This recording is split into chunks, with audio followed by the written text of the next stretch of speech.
Alam kong minsan inisip mong tapos na ang pinakamasama, pero bumabalik pa rin ang bangungot ng mas matindi. Ang TikTok user na si Amoroso mula Mexico ay namuhay ng normal hanggang maging target ng agresibong paranormal na aktibidad ang kanilang tahanan. Dati na siyang naitampok sa channel na ito sa video na nakunan niya ang misteryosang babae sa harap ng bahay nila. Malakas ang paniniwala niya na mangkukulam ang babaeng iyon at isinumpa ng itim na mahika ang kanilang pamilya. Noong Abril 5 ngayong taon, nag-upload siya ng update na nagpapakitang malayo pang matapos ang lagim. Nang marinig niya ang kakaibang ingay, binuksan niya ang kamera at nag-record. Nanonood ako ng TV. Oo, medyo gabi na pero medyo maingay dun. At ang problema, ang asawa ko ay nasa itaas kasama ang mga bata na natutulog.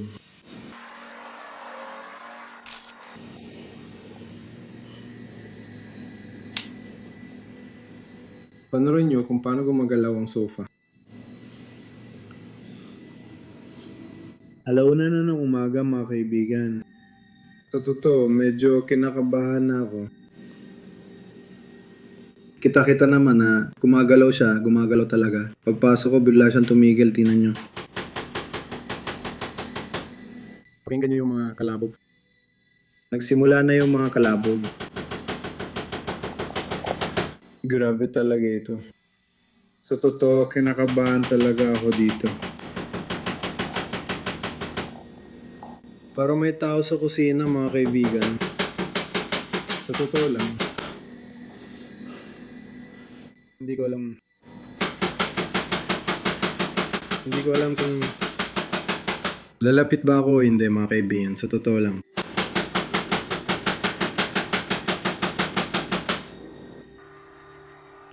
Sino yan? Grabe, pare. Tingnan nyo.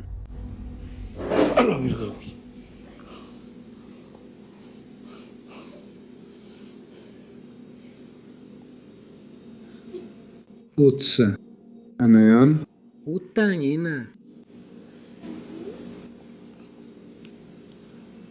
Grabe naman. Huwag kang magsalita ng kalukuhan. Hindi mga tol, mga tao. Nangingilabot ako mga gago.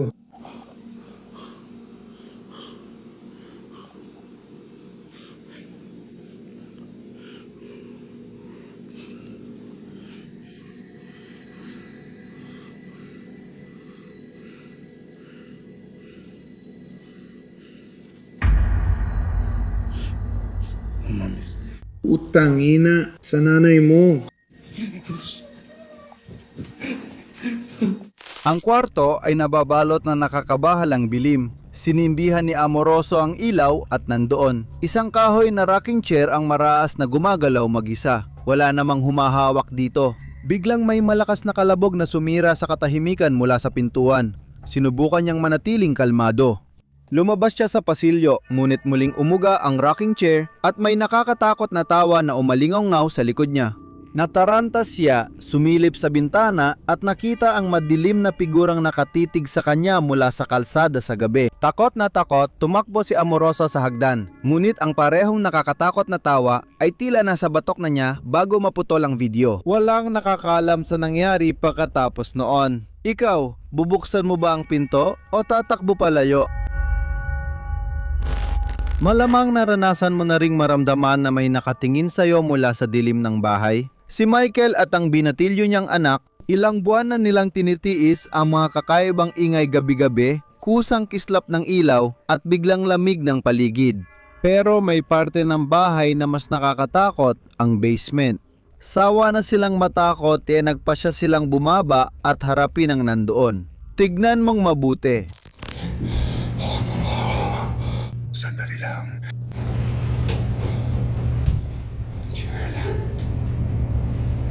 Nandito siya sa ibaba. Hawak na natin. Hawak na natin. Hawak na natin. Pupatas na ba ako? Oh, it smells like shit, bro.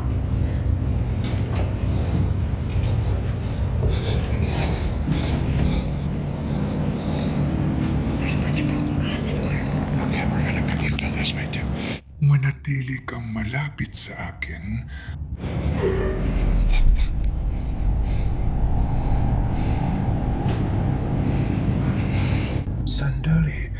Sandali, manatili ka malapit. It was glass. Don't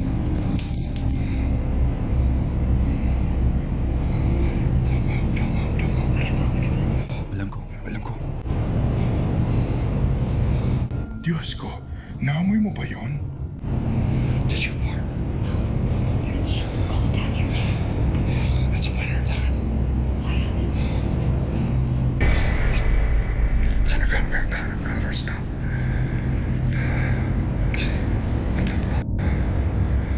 Sige.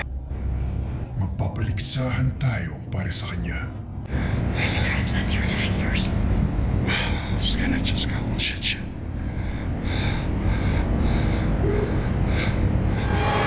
Oh, shit! Hindi. Kailangan natin manis. Kailangan natin umalis dito. Anong gagawin natin? Hindi. Tama na. Descend. I gotta go. Lock us in. Magpahinga muna tayo. Wala namang kahit ano dyan. Manatili ka lang sa likod ko. Masamang ideya to. Kumalma ka lang. Ay, leche. Nandiyan pa rin siya.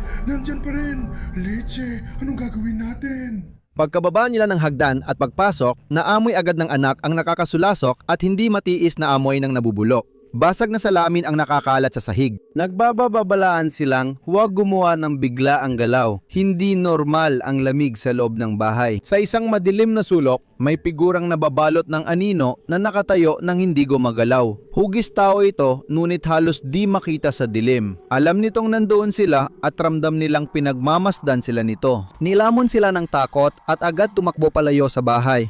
Ang masangsang na amoy at madilim na presensya ay hindi gawa-gawa lang. May naninirahan sa ilalim ng bahay nila. Ikaw, bubuksan mo pa bang basement? Ako, siguradong hindi na ako magtatagal doon kahit isang gabi. Naranasan mo na bang maramdaman na may kasama ka sa kwarto mo? Madalas ginugugon ng tagalika ang gabi sa pagtitig sa langit, naghahanap ng buhay na alien. Pero ang takot ang mismong dumalaw sa kanya sa sarili niyang kwarto. Sa nakapirming kamera ng seguridad, naitala niya ang tinatawag niyang astral na nilalang na sumakop sa kanyang espasyo. Tumingin kang mabuti sa screen. May isang maliit na puting figura na tumawid sa kwarto sa halos imposibleng bilis. Isa lang itong malabong anyo. Pero sa ikalawang video, naging mas agresibo ang mga nangyayari. Muling lumitaw ang nilalang at bigla itong tumalon mula kama, dumaan sa kwarto na parang kidlat. Kapag binagalan ng clip, makikita nyo kung paano nag-iiba ng anyo ang nilalang habang lumilipad at nilalabag ang karaniwang batas ng pisika. Kapag pinagsama natin ang dalawang clip sa tabi ng isa't isa, ang estruktural na anyo, ang kakaibang galaw, at ang napakabilis na bilis ay magkapareho. Ayon sa gumawa, galing sa ibang dimensyon ang mga nilalang at tumatawid sa ating mundo. Ikaw, ano sa tingin mo? Totoo ba ito?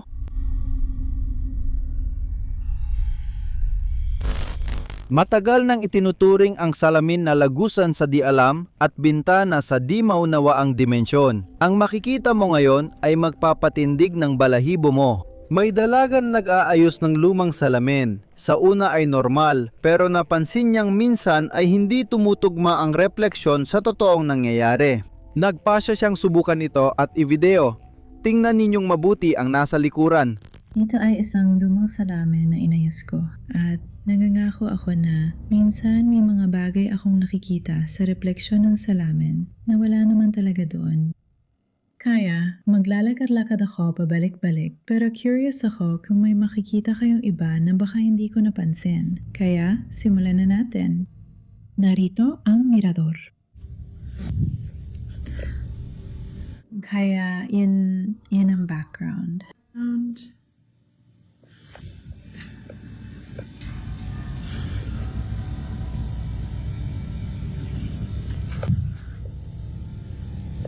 Muli,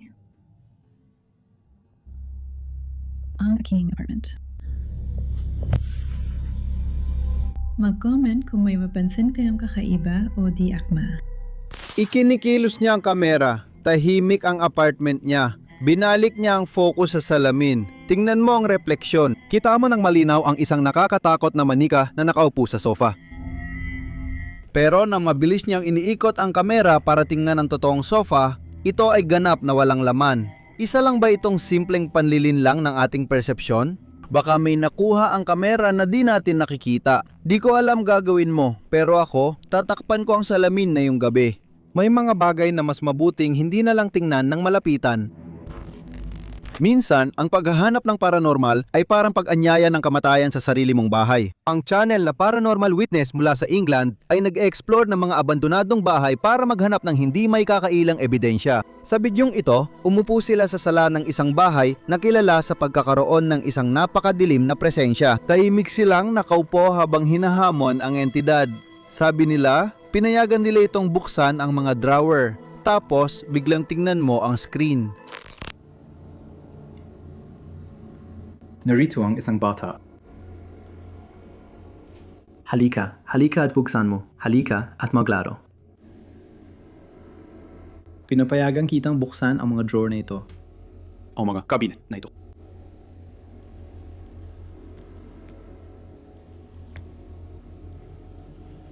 Salamat. Salamat, nasa ibabaw ng kabinet yan. Salamat?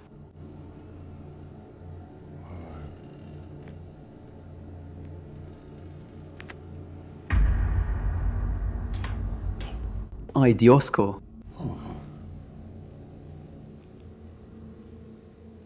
Salamat. Tom, push that in, lock shut, click shut. Ay, Diyos ko. Salamat.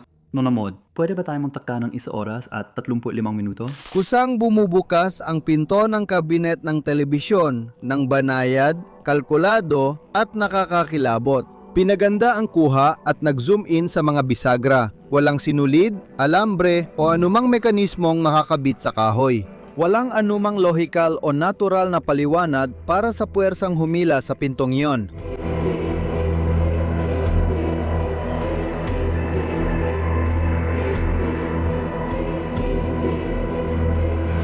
Ito ba ay purong paranormal na aktibidad o isa lang talagang napakahusay na panlilin lang? Ikaw ang magdesisyon. Isipin mo na napapahinga ka sa kwarto tapos biglang tangkain ng pinto na bumukas ng kusa at hindi ito dahil sa hangin o lumang bahay. Ang batang ito ay nakatira sa bagong gusali pero pansinin mo ang nangyayari sa doorknob sa likod niya. Simula nung lumipat kami dito, ganito na ang nangyayari. Simula nang lumipat kami, ganito na ang nangyayari. Bago ang gusaning ito, hindi ko ito maintindihan. Madalas mangyari kaya lumuwag na ang hawakan. Sawa na ako dito. Palagi nilang ganito nitong mga nakaraang araw. Yung hawakan ay nagsisimula ng manginig ng malakas. Hindi ito banayad. Gaya ng nakikita mo, agresibo ito. Parang may tao sa kabila na desperadong pumasok.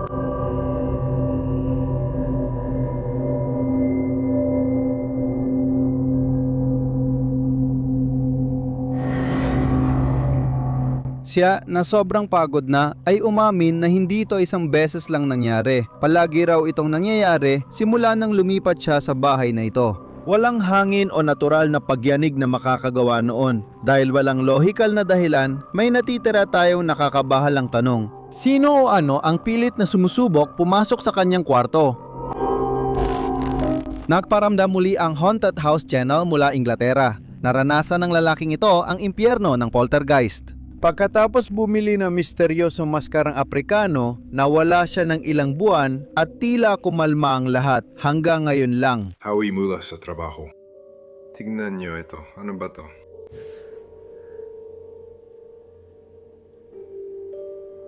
Nakarating ko lang mula sa trabaho at umakyat ako dito. Tapos may narinig akong ingay ng kalabog. Akala ko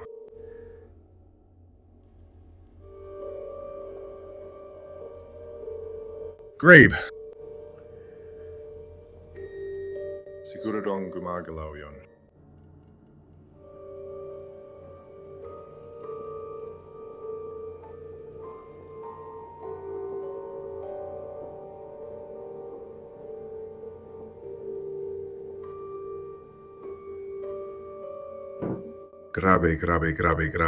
Grabe. Walang nangyari sa bahay na to ng maraming taon. Wala talagang nangyari dito ng matagal na panahon. Kaya hindi mo ako nakita nag-upload ng mga video. Wala talagang saysay. May tao pa rin dito sa bahay. Gusto mo bang gawin ulit? May tao dito. Buksan ang aparador. Whoa, whoa, whoa, whoa, whoa, whoa, whoa! Demonyo! Ay, Diyos ko. Noong una ko ito narinig, inisip ko na baka bukas ang mga bintana. Pero kitang-kita namang sarado ang mga ito. Walang pumapasok na hangin. Naririnig mo ba yung katok? Diba? Grabe oh. Grabe talaga. Parang mga pare, alam nyo na. Ayan na.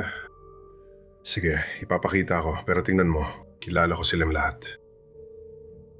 Lumilitaw ang mga teorya ng konspirasyon tungkol sa sinulid pang isda sa mga komento ng marami sa mga video ng multo na ito. Hindi ko alam paano patunayan pero tingnan nyo, hindi nasasabit ang kamay ko sa sinulid. Walang kahit ano dyan. Pwede mo bang buksan ulit ang pinto? Hindi. Sige, aalis na tayo ngayon. Aalis na tayo. Sapat na yan. Kakauwi lang niya mula trabaho nang makarinig siya ng sunod-sunod na ingay. Tinitigan niya ang maliliit na kabinet sa makipot na pasilyo. Imposibleng magkasyang isang tao doon. Biglang unti-unting itinulak palabas ang pinto. Tapos dahan-dahan itong sumara. Yung tahimik at banayad na mga galaw ang napapakilabot sa video. Lumapit siya para ipakita sa atin ng mas malapitan. At makikita mo pa rin na gumagalaw ang kahoy. Kitang-kita na walang sinulid, walang fishing line na nakasabit sa kamay niya. Ano man na nakakabit sa maskara niyan, muling nagising.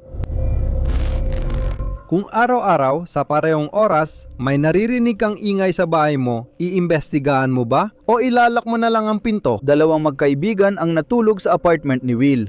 Alauna na ng madaling araw. Ilang gabi na silang nakakarinig ng mga kakaibang ingay, eksaktong sa oras na yon. Dahil hindi mapakali, nag-record sila. Sige mga pare, alauna na ng madaling araw. Gabi-gabi ito nangyayari. Sa ganitong oras, may naririnig kaming ingay na hindi namin alam kung ano. Kaya natatakot na kami. Tingnan natin kung may matutuklasan tayo.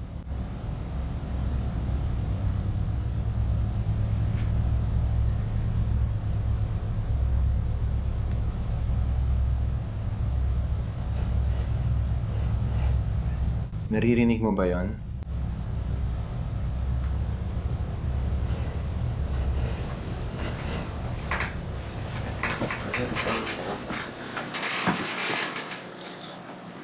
Ano yun? Hindi ko na naririnig. Titingin ako dito. Hindi ko na siya naririnig.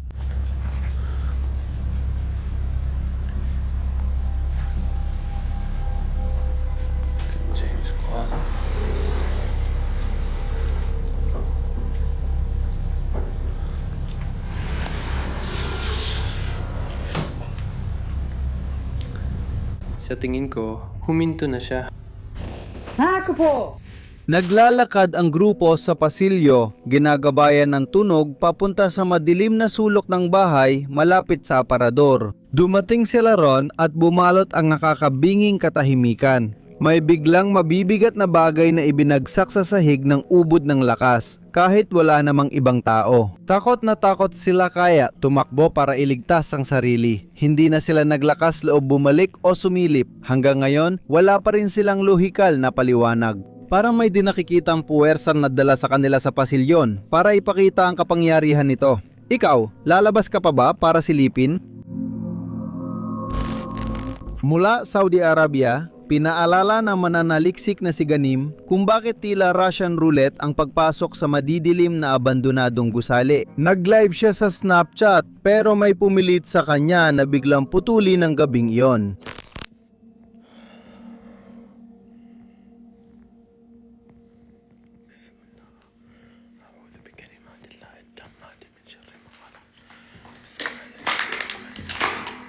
في الأرض ولا في السماء وهو السميع العليم حصنت نفسي بالحي القيوم يا جماعة والله العظيم إني خايف قسما بسم الله والله إني شفت أبا محمد يا ويلي يا ويلي يا ويلي يا ويلي بسم الله الرحمن الرحيم أعوذ بكلمات الله التامات من شر ما خلق. وش ذا؟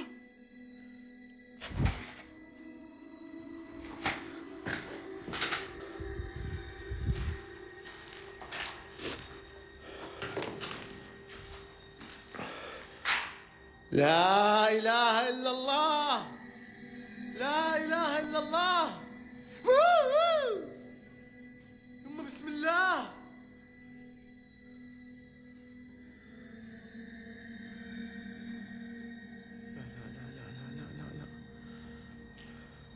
لا ما أقدر أستمر. لا ما أنا أعتذر منكم إخواني. القصة مرة كبيرة. Isang malaking bote ng tubig na ilang segundo lang bago nito ay nakita nating nag-iisa sa sahig na walang nakakabit na kahit anong PC ay bumulusok papunta sa kanya at hindi pa roon natapos ang lahat. Hinagisan siya ng sirang plastik nang di nakikitang nilalang. Si Ganing sa kabila ng lahat ay nagpatuloy sa madilim na pasilyo hanggang sa dulo nito may isang madilim na aninong may kumikislap na mata na nakatitig sa kanya. Nataranta si Ganing at ang nilalang ay marahas na natunaw at naging makapal na usok. Kung paano ito maayos na nagpapakita at pagkatapos ay nagiging singaw ay isang misteryong may masamang pahiwatig. Pinutol ni Ganing ang live at agad na tumakbo palayo. Tama ang ginawa niya.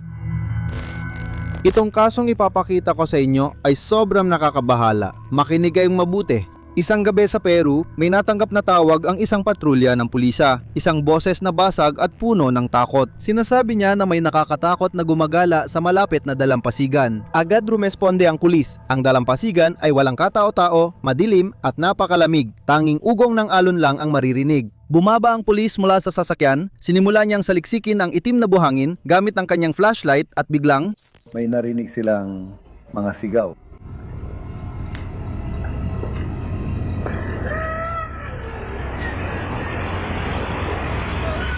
Bakit ganun?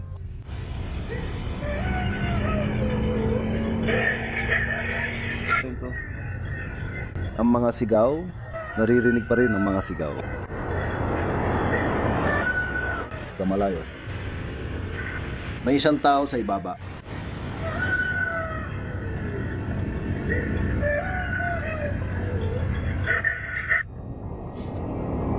Identifikain ko siya.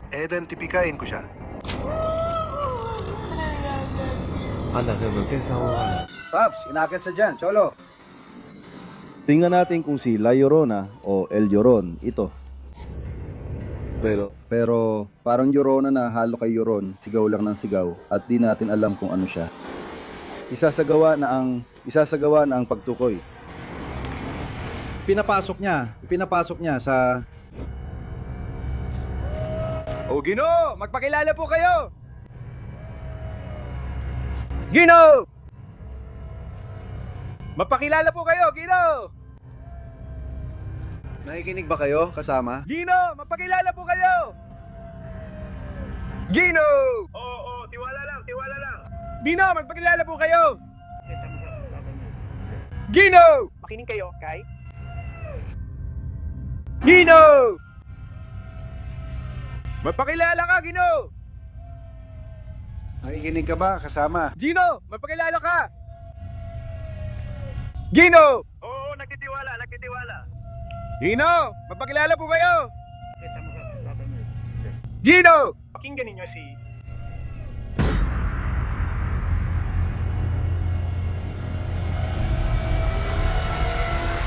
May malamig at nakakakilabot na sigaw na pumapawi sa tunog ng dagat. Nililiwanagan ng flashlight ang isang puti at bahagyang transparent na anyo. Mukhang isang babae na may mahabang damit, hindi gumagalaw, sa gitna ng kawalan. At sa isang iglap, tuluyan siyang naglaho. Walang sinuman, kahit ang mga awtoridad, ang nakapagpaliwanag kung ano ang kanilang hinarap noong gabing yon. Isang ligaw na kaluluwa na naghahanap ng pahinga o madilim na espritong umakit sa mga walang kamalay-malay sa tubig. Ang tanging sigurado ay ang mga sigaw na yon ay hindi kabilang sa mundong ito.